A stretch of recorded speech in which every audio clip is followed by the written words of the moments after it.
sobre Pausanias y su descripción de Grecia. Primeramente, Pausanias vivió en el siglo II.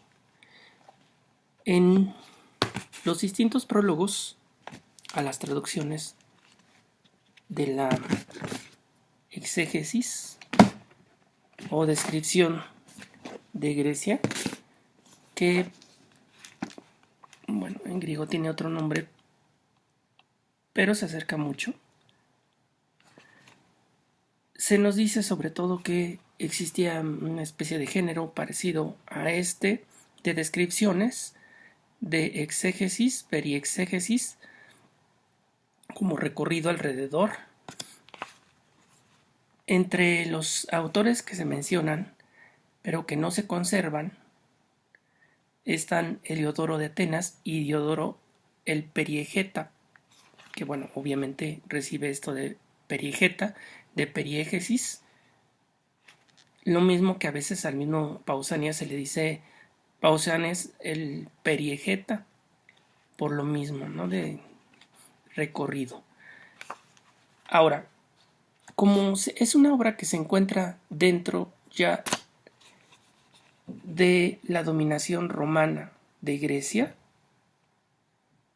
yo creo que debería entenderse en este sentido. Las traducciones, aquí tengo de Gredos, esta es la versión para puestos de periódicos, de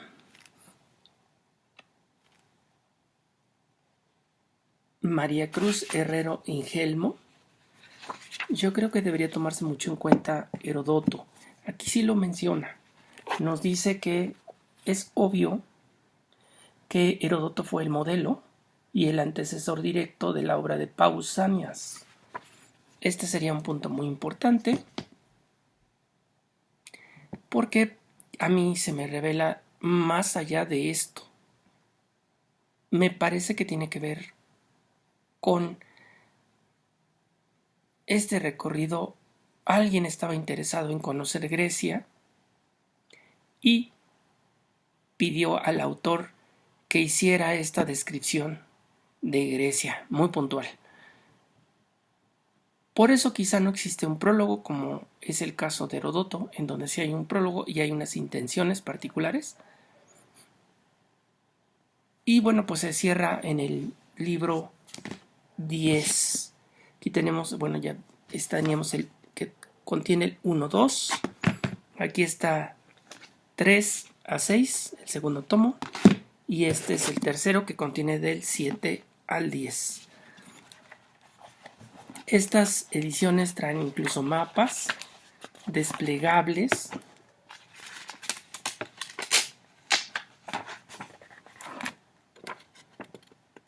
que son las de Gredos. ¿Quién financió o quién pidió a Pausanias que hiciera esta descripción? Y ese es un punto que puede resultar muy interesante, porque el primero que estaría en la lista sería pues el emperador. Fue un erudito entre los mismos emperadores y amante pues de la cultura griega. Lo tenemos muy asociado siempre con Epicteto por las escuelas filosóficas. Entonces puede ser, no puedo asegurar por supuesto, que fue una obra pedida. Las clases altas romanas aprendía griego, así que no tendría ningún problema en leer en griego esta obra si le fue entregada. Me refiero al emperador. Tenemos otras dos traducciones que pues pelean quizá haber sido la primera. Una para Aguilar, que fue incluida en un tomo Historiadores Griegos. Esta descripción de Grecia es de Francisco de Paula Samaranch, a quien ya nos hemos encontrado en estos videos varias veces, Y tenemos una de Antonio Tovar. Aquí tengo uno de los tomos. Esto es la Biblioteca de Historia Orbis, editada en 1986. Pero dice 1946, Universidad de Valladolid, Facultad de Filosofía y Letras. Y el mismo Antonio Tovar, bueno, aquí ya mencionan que murió, cuenta que la hizo pues estando todavía en la universidad, pero que estaba muy interesado en la obra, por eso decidió hacerla. Aquí sí tenemos directamente el título en griego, Periégesis desgelados, y dice entre paréntesis siglo II, como ya anotamos.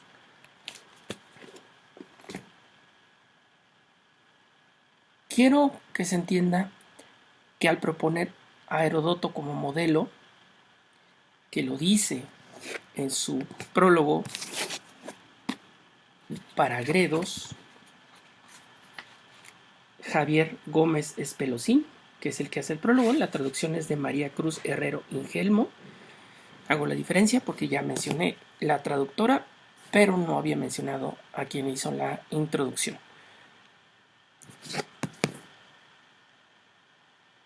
A pesar de mencionarlo, no llegamos al punto esencial, que es cómo se interpretaba a Heródoto. Y ese es el punto que nos podría dar la clave para terminar con la discusión o quizá con una propuesta fuerte hacia que Heródoto es el modelo. Nosotros, a la lejanía, miles de años después, podemos aventurar cuál era la intención de Heródoto y recibimos una traducción, ya lo hablamos cuando hablé de Heródoto, una edición muy, digamos, podemos aventurar, pero esto de dividirla por las musas y en 9 libros es obra de los alejandrinos, no es obra del mismo Heródoto. Entonces eso tenemos que dejarlo de lado para empezar. Y en este sentido, aunque sea una descripción, un viaje de Heródoto, nosotros podemos obtener otra conclusión. Mientras que alguien que lea directamente especial, como es la de los alejandrinos, podríamos interpretar que se trata de una periégesis, nada más el recorrido, y que va describiendo.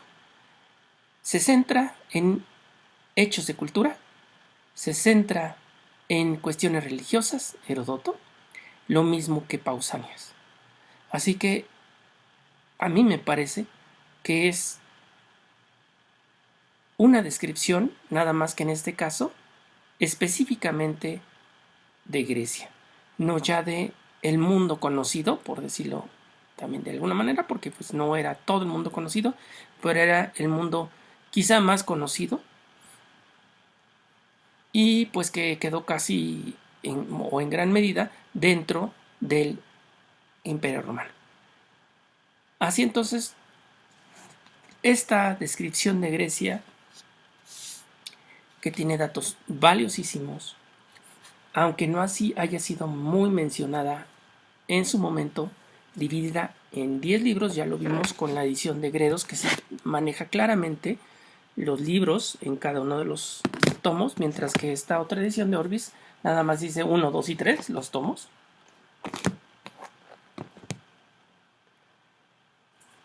Pues sigue esta tradición.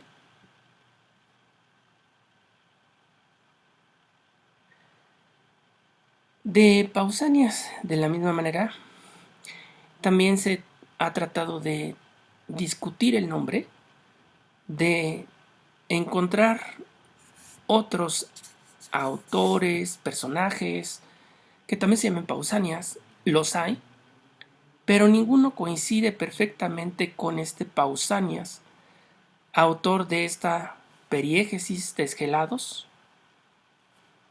Así que normalmente se admite que es otro Pausanias, y no los que se conocen a través de la tradición.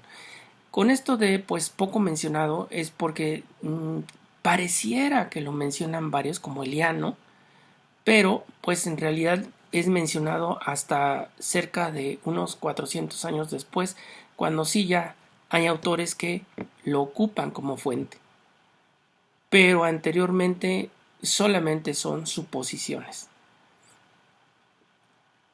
Como pues la mayoría de los autores griegos ya lo hemos visto, no hay una biografía en donde nos diga quién era Pausanias. Y esto ha pasado una y otra vez, no solamente de los que sí aparece algo en la enciclopedia Suda, sino con Pausanias que está todavía en un caso peor. Así que prácticamente todo lo que se quiera investigar sobre el autor es supuesto, salvo el tiempo en que vivió, porque si se menciona algo y se mencionan personajes de la época, de ahí pues la posible atribución a lo que les decía del emperador.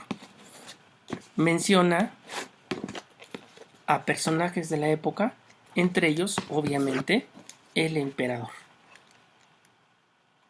De hecho, no solamente a este emperador.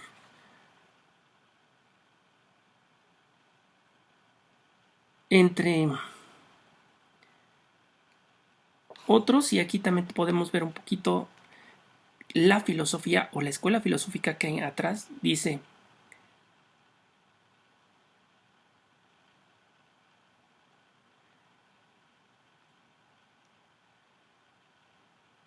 lo han tratado de englobar entre los sofistas, me refiero a los filólogos que lo han estudiado o que han aventurado algo en torno a Pausanias. Y bueno, pues el primero que lo menciona ya con concreto es Esteban de Bizancio, que es el que nos dejó la noticia de el título de la obra.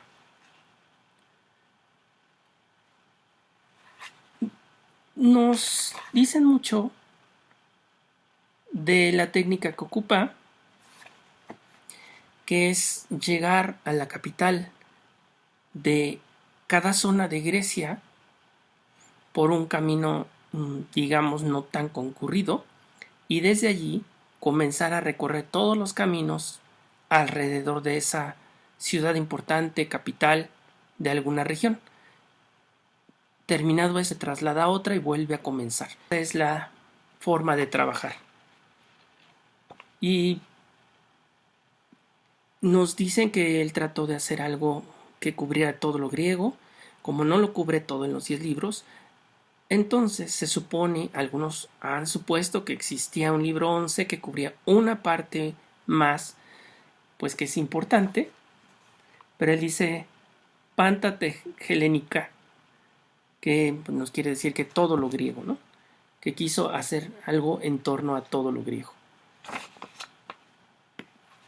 De ahí entonces, decíamos, el hipotético libro 11. Pero pues no parece ser que haya sido así. Esta atribución también se debe al mismo que lo menciona. Quizá recuerden los números.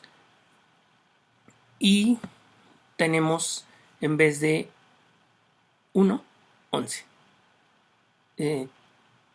Algunos detalles más, pero todo lo que menciona se encuentra en el libro 1.